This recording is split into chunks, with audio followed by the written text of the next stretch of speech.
Okay, we'll do the Bowgunner next. It's a tier 3 Russian premium. Pay to win, of course. So this is Amaruk in the Baltimore. And boy, if you guys haven't played Cherry Blossom yet, you really need to. This is a great game. Custom built around American cruisers. I mean, you could play other, but let's face it, American cruisers is where it's at. You could also get away with Kutuzov. I've had good success there. That sort of thing. Hey, you got 50 Hydra flags. Nice. Bowgunner is not the premium? I'm sorry, I'm thinking of the other one. Too many tier 3 Russian premium ships.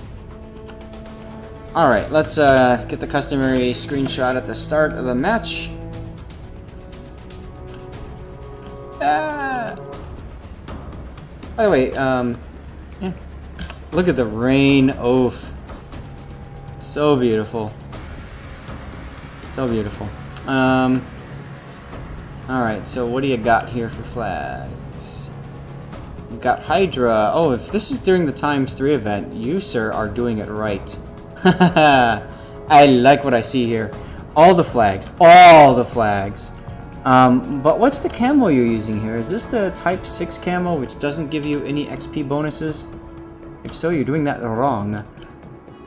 You want a camo that adds as much XP as possible, like 200% XP, 400%, somewhere in there.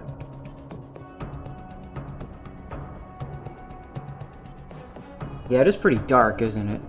It'll brighten up later, I'm sure. All right, so Baltimore. Here's a fun trick for you. As soon as the HE loads, pop your radar, because look, there's lollyboats for you to kill.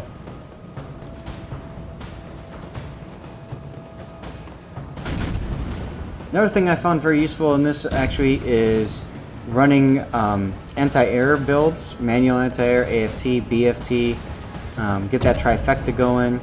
And the other thing that I find is very useful is actually running, instead of ASM, running the anti-air module for 7.2 kilometers of anti-air goodness. That comes in really handy later. And if you want to go all in like I've done, you could also add the defensive fire module as well, because you know you're going to use that and get a ton of mileage out of it. That might be a little bit too far ahead. His engines are out. Nope, perfect actually. Never mind.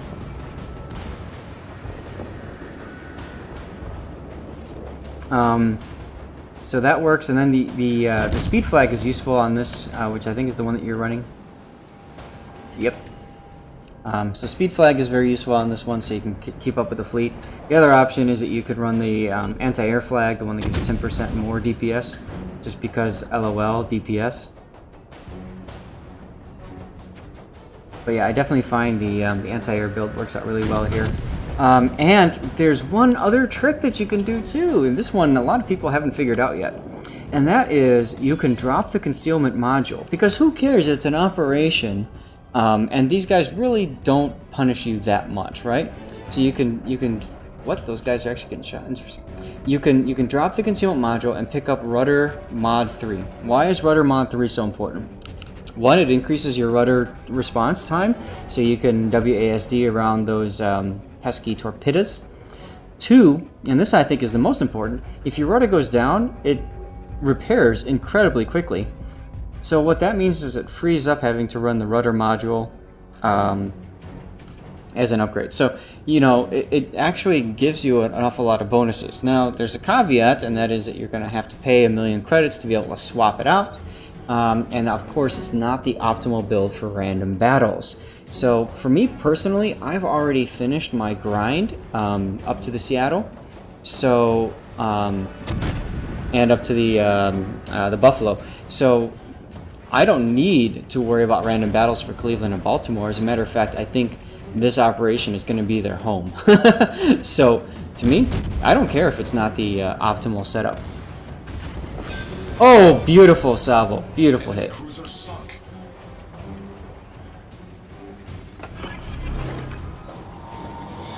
W and S is not affected by rudder module. Well, it kind of is, because if you think about it, if the rudder comes back to the center sooner, that means that you speed up quicker.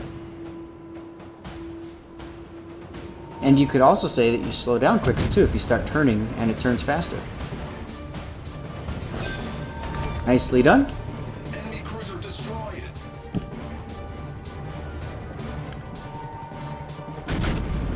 Now you gotta be careful because, boy, those Marines are looking pretty toasty there, that 9th Regiment.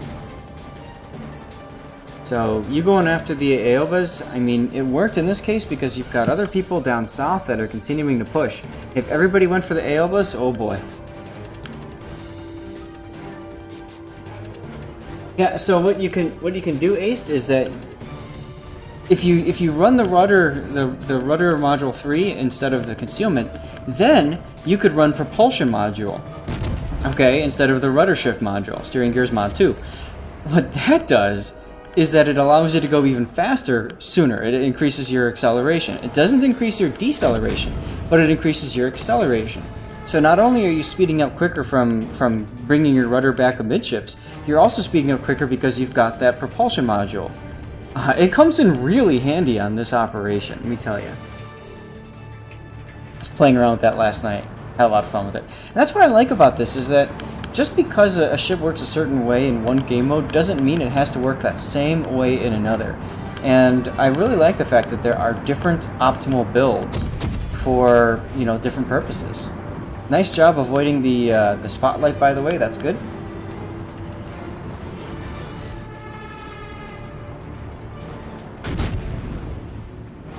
Here come torpedoes.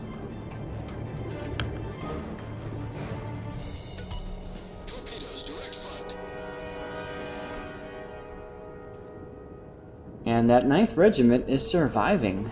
That's awesome.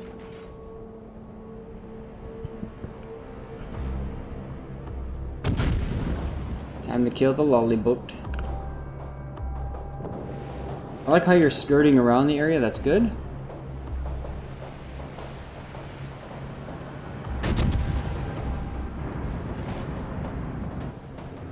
Like I said, this is a very fun, and the thing is too, if you've got a good group, you can finish these pretty darn quick. And then, you know, you do another one. It's not Narai levels, but I'll tell you what, tier 8's an operation is just fun. So Baltimore is good. Cleveland, I think, is the best for this operation. Other ones that are good, I mean, they're all pretty good, but Kutuzov is good because it's got the really long range with IFHE and stuff like that. If you spec it for anti-air, it can do really good against all those planes that come in. By the way, don't forget that by the carriers there's a heal, so if you were damaged, you're not, but if you were, you can go back to the carriers and heal up. Kutuzov's okay, but I think the radar, you really need the radar on this to spot all these destroyers and get them down as quickly as possible. That being said, Charles Martel is a lot of fun too. That speed boost comes in really handy, especially if you are running the engine booster for 3 full minutes of LOL. Let me get around the map. So that comes in really handy too. Gotta be careful here, you might take a torp or two.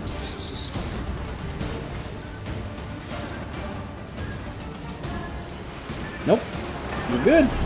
And it's time for a little radar action.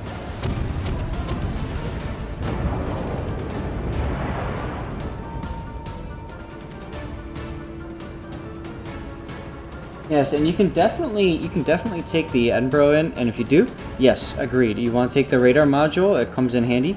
Edinburgh is really good for killing all the destroyers. Not so good for killing the cruisers unless they give you a flat broadside. So keep that in mind. Personally, though, I just... Oh, and the other thing that Edinburgh is good too for too is it's got that heal, right? So you can heal up a lot of damage. Now, careful, see how there's 3 Zaos here? If you get too close, and I would say it's like past these islands, they will shoot you, and they'll do a lot of damage. So you have to keep that in mind. You've got a couple sets of planes that are going to come in too, so you can definitely do good stuff against those.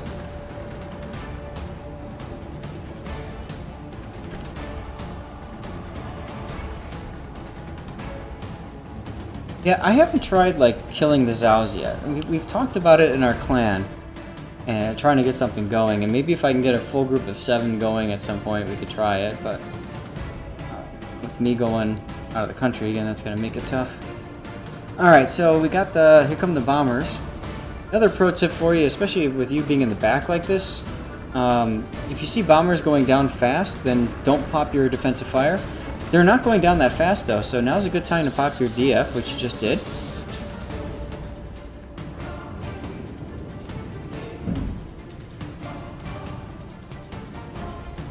If you're grinding this mission and you've got a 14-point captain, what ship are you talking about, sir? I'm guessing you're talking about in the Cleveland.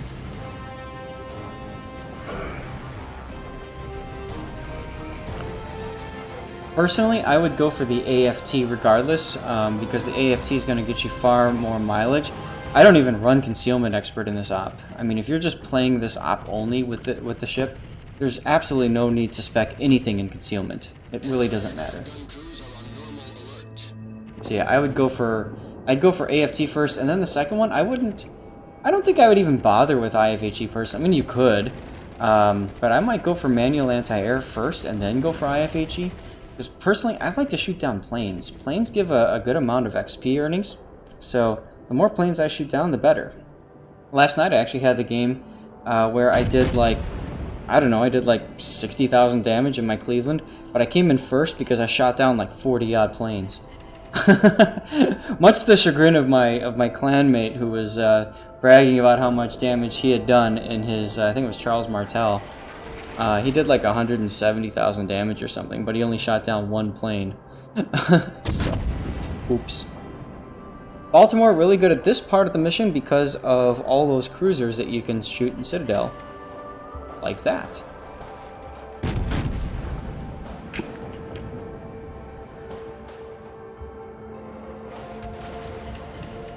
So yeah, I don't know. For me personally, I think IFHE in Cleveland for this, you could do it. It would help you against these cruisers if they're showing you, if they're not showing you the side. But if they're showing side, just switch to AP in the Cleveland and you can wreck them.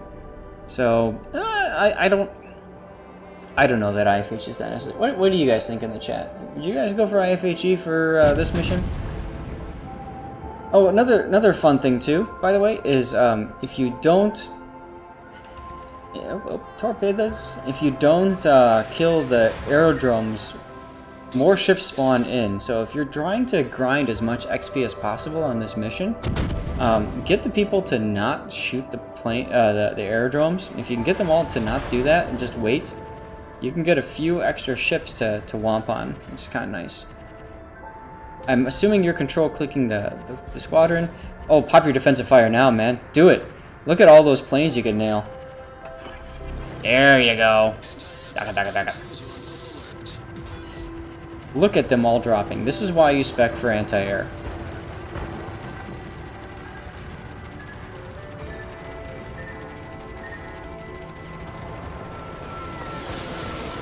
Some of my friends were also talking about specking for secondaries. Which I suppose you could do. Bit of a interesting choice, but you know, you could try it. Now, with this guy being so low, you don't want to fire all of them on the same vector, assuming that, you know, you never know if they're going to miss. So, I like to fire them kind of like a machine gun, fire one, then move, fire one, then move, fire the next one.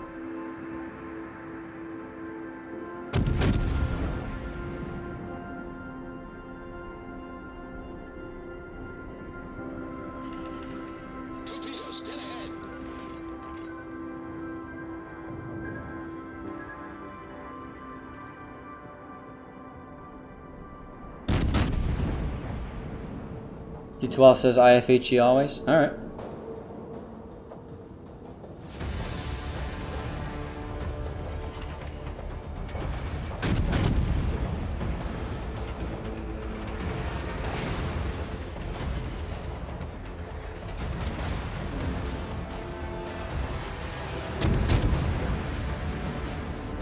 And this is the fun thing, right? These ships, they just sail around, give you broadside, whatever.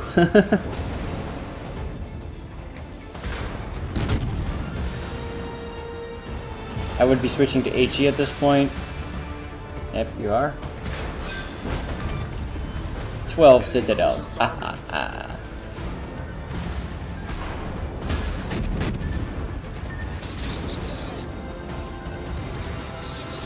You know, one thing I miss on the Baltimore is that heal. I got so used to it. Now it's gone. Feels weird. That's behind. Yep. That'll get him. Yeah. I would have held that other salvo for the Stratsu. And here's where you probably wish you didn't. Oh, nope, you got it. Nice. I was gonna say you DCP'd that fire there.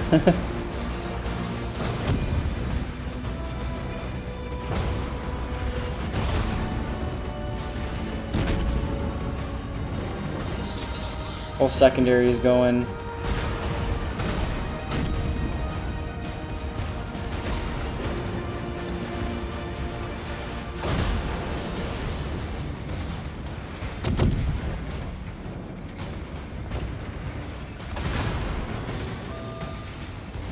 Sooner or later your luck runs out. Yeah, I'm not surprised. That's one thing. So at this point, if you were in the Cleveland, you'd be better off. You'd be able to, you know, run your hydro and stuff like that. So yeah, that happens. Uh-oh. Yep. Got too aggressive there. Enemy destroyer foundered. There you go.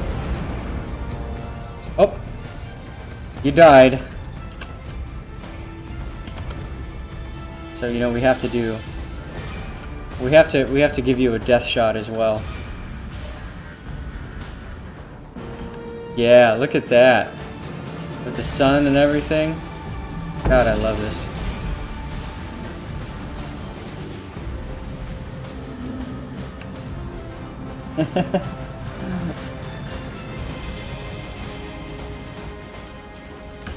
Alright, good enough. Alright, Amaruk, thanks for setting in the replay. And, Bot wins Flesh Wound Award. And there you go. Down with the ship. Still 123,000 damage isn't too bad. Don't forget to level the airfields. Yeah. Oh yeah, those things. That's true. With 4 minutes left, now is a good time to do it. Sometimes you get people, random players that will just nail the airfields right away. I had a Kutuzov that was literally parked at max range, like shelling the airfields. I'm like, stop!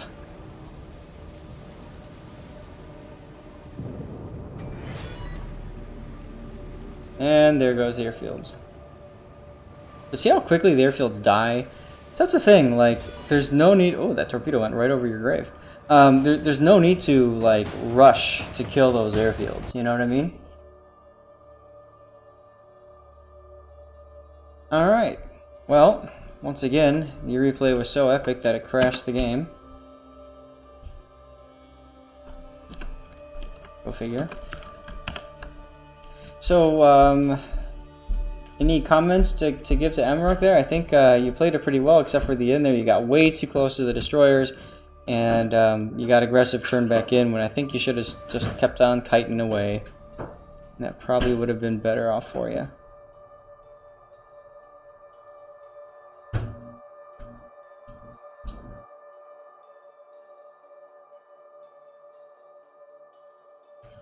Can't blame noobs for focusing. No. I'm not talking about blaming them at all. No, but it's a good opportunity. You know, sometimes I'll go in text chat and I'll say, hey, you know, please don't shoot the airfields.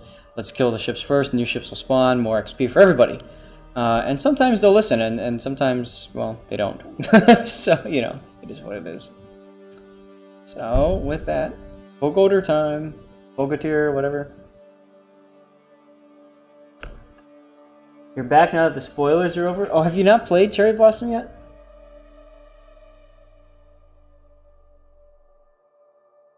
So a fun story about Cherry Blossom, by the way. So I've got a, you know, I'm in the Kraken Discord, obviously, a member of the club, or clan.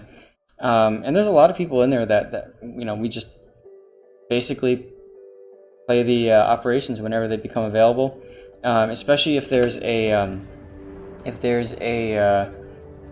bonus, like right now the 200%. I would rather use the special flags and the special camo in the operations than in randoms, just because I'm pretty darn sure that I'm going to win in an operation. I don't know that I'm going to win in random as much. And we've all had those days where we're trying to chase rewards or something like that, you know, big numbers, and every game the team just won't win. So that's personally how I like to do it. So there's actually a role in the Kraken Discord called bot coin miners. So whenever we try to form up, I just ping all the bot coin miners and I'm like, all right guys, we're forming up, and we get like boing, like 5 people show up, and then we go, and it's pretty freaking awesome, let me tell you. All right, so this is Troll.